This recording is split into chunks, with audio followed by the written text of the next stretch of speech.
Postasun osoz hasten dugu gaurko bideoa, Realak 20 hilabeteren ondoren markagailu bat irauli du eta 3 puntuak lortu ditu. Lehenengo garaipen atzetik kanpo denboraldi honetan, eta non gainera oso zelai zail batean Markel gaurkoan bai, Bai, 2024ko martxoaren bederatzia izan zen Realak etxetik kanpo eta gainera zuk aipatuzun bezala markagailuari buelta eman zion azkengo partida. Realak 623 egun behar izan ditu partida bat remontatzeko eta unerik onenean markagailua kontra izan da, naiz eta sentsazioak lehenengo zatian oso onak izan, taldeak bigarren zatixan aurpegi atera du eta partidari buelta ematia lortu dio. Nik uste dut bigarren zatian denok zoratu garela, ze Bai. benetan golak oso onak izan dira, eta gero barrenerena etorri da, ez dakigu nondik atera duen hori, eta ze konfiantzarekin bota duen hortik, baina benetan zoratzeko izan da. Eta nik uste dut, orain dela egun batzuk igo genuen bideoa, hemen utziko duguna zuek ikusteko, oso momentu Bai. egokian igo genuela, ze gaur berriz erakutsi du Realak lehenengo zatian galtzen joan dela, eta bigarrenean barruan zuen guztia atera duela eta partida irabazi duela. Bai, eta berriro ere estadistikek erakutsi digute azkenean, futbola ikusteko beste modu bat dela, ez? Agian ez dakit objektiboagoa, baina da ona da hor, ez? Ta ikusi Hori dugu. da. 11 puntu dira, 15etik, Realak lortutakoak azkenengo partidatan, eta Raioren kontrako etxeko partida horren porrotaren ostean, inflexio puntu bat izan du Sergio Franciscoren taldeak benetan. Horixe da hitza, zuk esan duzu, inflexio puntua. Orain momentuan, taldearen jokoa ez da zoragarria, sentsazioak ez dira munduko honenak, baina emaitzak heltzen daude, ez du Realak azkeneko 6 partidatan galdu, eta nik uste dut oso irudi esanguratsua eta benetan erakusten duena taldea nola dagoen, golen ospakizunetan ikusten da. Taldea batuta dago eta taldea orain momentuan bat da, bakarra da. Eta hori oso garrantzitsua da, ze jokoak ematen ez diguna, horrek ematen digu orain momentuan. Bai, taldea familia da eta elkartasuna da agian momentu txarretan erabakigarria den gauzetako bat, ez? Bueno, 3 gol egisa da azkengo partietan 3 gol deskontuan izan direla, Zeltaren kontrako partidako azken minutuetako gol horrek agian Sergio Franciscoren etorkizuna guztiz aldatu zezakeen, baina bueno, patua horrela izan da, eta Reala momentu horretatik aurrera, irudi ona, aurpegi ona erakutsi du, ez? Gaurkoan, lehenengo minututik presio altu ikusi dugu berriro ere, gisa da nik uste eta nabarmentzekoa dela gaurko gunean, zelaiko, bueno, bi hirueren horretan egon den jariua, ez? Azkenean Solerren eta Braizen partida oso ona izan da. Bai, nik uste dut lehenengo zatian batez ere oso sentsazio onakin joan naizela ni behintzat atxeden Bai. aldira, edo hori transmititu dit taldeak, baina beste behin ere oso krudela izan da ikustea nola taldeak lehenengo zati erdi on bat egin duela, erasoan postuak aldatuz, gauza desberdinak saiatuz, ikusten genuen Guedes nola sartzen zen Oyarzabalen postura eta Oyarzabal nola jauste zen eskuina galera, horrelako gauzak ikusi ditugu, agian orain arte ez ditugunak hain ongi ikusi, baina hala ere bat eta gutxekoarekin joan gara, eta nire ustez zigor bat moduan izan da, ez? Hor dago ere taldeak hobetu behar duena. Ezin dugu lehenengo zati on bat egin, eta gero beti atzetik buelta ematen Bai, saiatu, ez? bai, bai. Ezin gara horrela amaitu, Horrela ibili. horrela ibili, ez? Hori da. Bai, esan dezakegu gaurkoan ere, beste behin ere, txaleta txar ibili dela, ez? Gisa da 11koa ikusterakoan, esker lateral eta esker zentral loiek ikusita, bai haien eta bai txaletatzar, ostras, nik uste zaleto guztien edo geixenen parte zari naizela hitz egiten, beldurra sartu zaitez. Azkenean, hauen denboraldia ez da oso ona izan momentura arte, baina garrantzitsua da hauek ere minuturen bat izatia, batez ere beharrezkoak direnean, karga zeo zer eukitzeko gainean, ez? Bai, lehen eta gol bakarraren irudian txaleta agertu da. Azkenean Bai, bere marka zen kornerrean eta marka joan zaio, Katena, eta gola sartu du. Gero egia esan behar da, bai Katenak eta bai Jon Martinek zelai erdian bota dutela lerroa lehen zati horretan, eta Sergio Herrerak luzean jokatze zuen baloi asko, beraiek irabazi dituztela. Hau da, gauza txarrak utzi dizkigute biek, bai Jo Martinek eta bai Katenak, bai Kaleta Karrek barkatu, Bai. baina gero beste gauza on batzuk, adibidez, zelai erdian beraien legea inposatu dutela, ez? Erabat. Bai, eta izen bakarra, bueno, izen bakarra ez hiru izen egon dira, baina nik uste nabarmentzeko izan dela Gorrotxaren papera gaurko egunean, ez? Pivote bezala, taldea alde batetik bestera eraman du, azkenian muin garrantzitsu bat izan da, zutabetako bat izan da gaurko partietan, eta bere estatistikek horixe erreflexatzen dute, ez?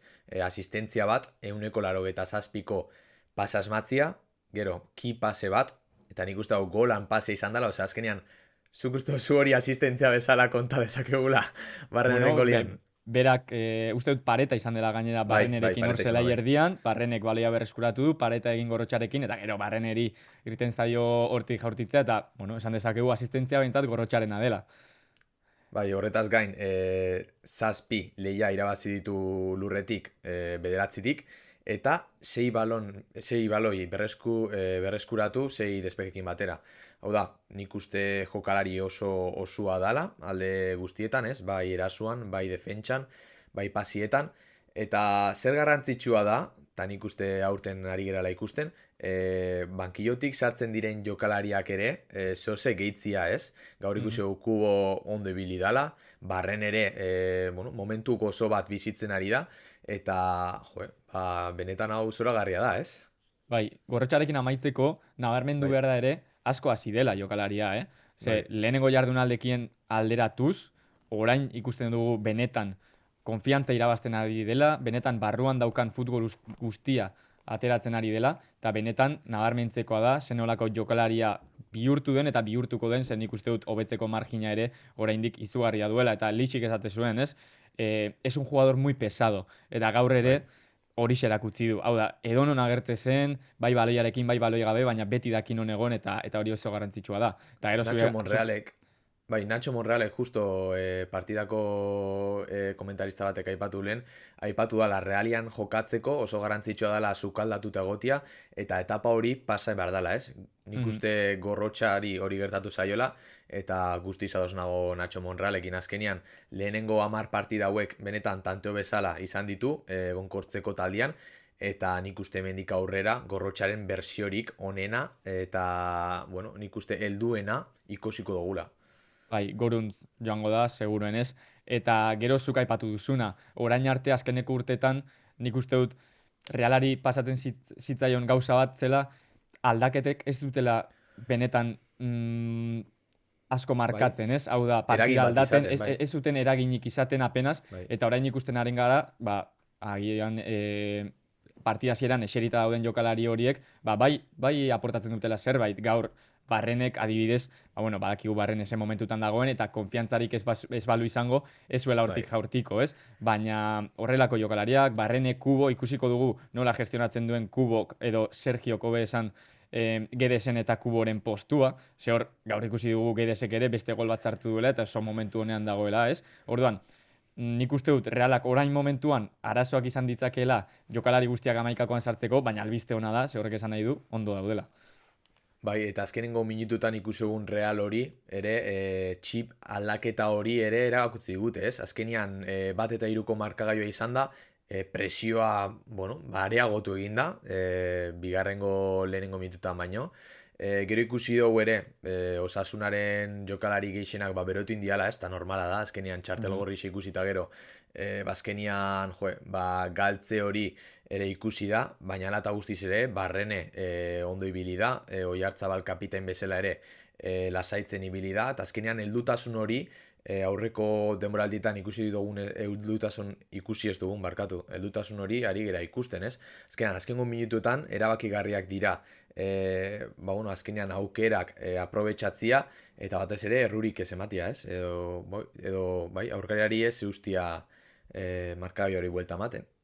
Nik uste dut, zuk aipatzen duzun heldutasun horren irudi garbiena Mikel Oiartzabal dela. Orain arte ez dugu aipatu partidan, baina bigarren golean ikusi dugu, agian gaur ez du golik sartu, gaur ez da jokalari erabakigarria izan area barruan, baina ikusi dugu beste txispa batekin dagoela, beste ritmo batekin, eta hori regateak saiatzerakoan ere ikusten da, ze gaur lautik 3 atera zaizkio, bat bigarren golean, sekulako asistentzia eman dio Gedesi, eta gero, behin irabazten joan da, horrelako momentuak gestionatzen asko laguntzen du eta benetan lideraren papera hartzen du.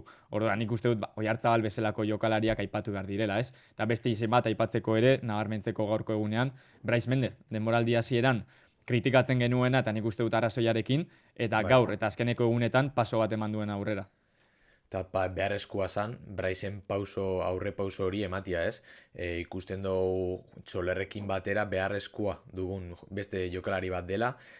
Azkenian Solerrekin, Guedesekin, gaur Zakareanekin ere adibidez, euki dituan pase aldaketa horiek, albo batetik besterako pase horiek, azkenean oso garrantzitsuak da jario hori ikusteko, eta azkenean baloi askar pasa behar delako, ez?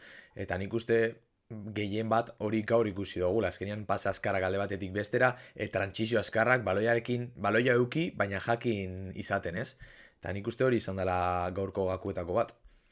Alde vertikalago bat, eta vertikaltasun hori guztiz. lortzeko korrika egiten duten jokalariak behar dituzu, baina baita ere korrika egite horri pasea ematen diona, ez? Eta hor Soler edo Brais, Solerrek ere pare bat jaurtiketa izan ditu area kanpoan, gola hurbil izan du, eta hori oso albiste ona da.